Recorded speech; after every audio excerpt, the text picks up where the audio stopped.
Hi, ayan. Harvest na natin to ngayon. Ano ba? Hahaba na pala. Hahaba na pala mga ito. Hindi pa kaya matured ang nasa baba nito? No? Matured na siguro to. Diba? Ito po. Ito po. May nabuhay pa na ano, oh. Tawag nito kaladium na halaman, di ba? See, wow.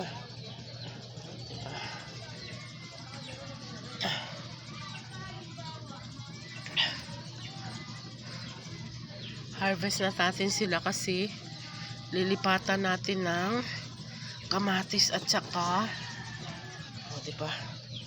Ano natin? Kamatis at saka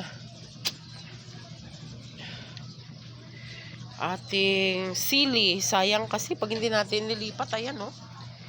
Nagkadikit-dikit sila dyan, kaya kailangan natin silang i-harvest. So, ito yung ano ko na to, kahit saan-saan lang din natubo. Ito yung tawag dyan. Ito.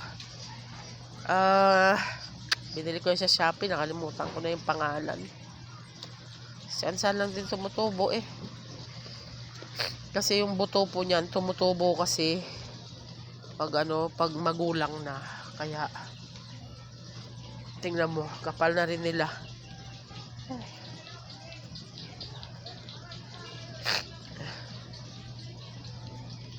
Pasinsahan nyo na po yung aking boses at ako'y kagagaling lang galing trangkaso. Tapos sinisipon pa po tayo.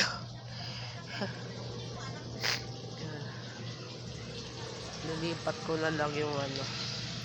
Lilipat ko na lang tong kaladium. Oh, sayang, oh. Ang ganda rin eh. Lilipat ko lang siya ng medyo maliit na lagayan. Ano. Kasi ito po, oh. Ililipat ko po yan sila dyan. Tsaka yung aking kamatis. O, diba? Ito yung harvest natin. Diba, marami-rami din. Marami-rami din ang ating na-harvest. Sisingot-singot ang inyohang ano.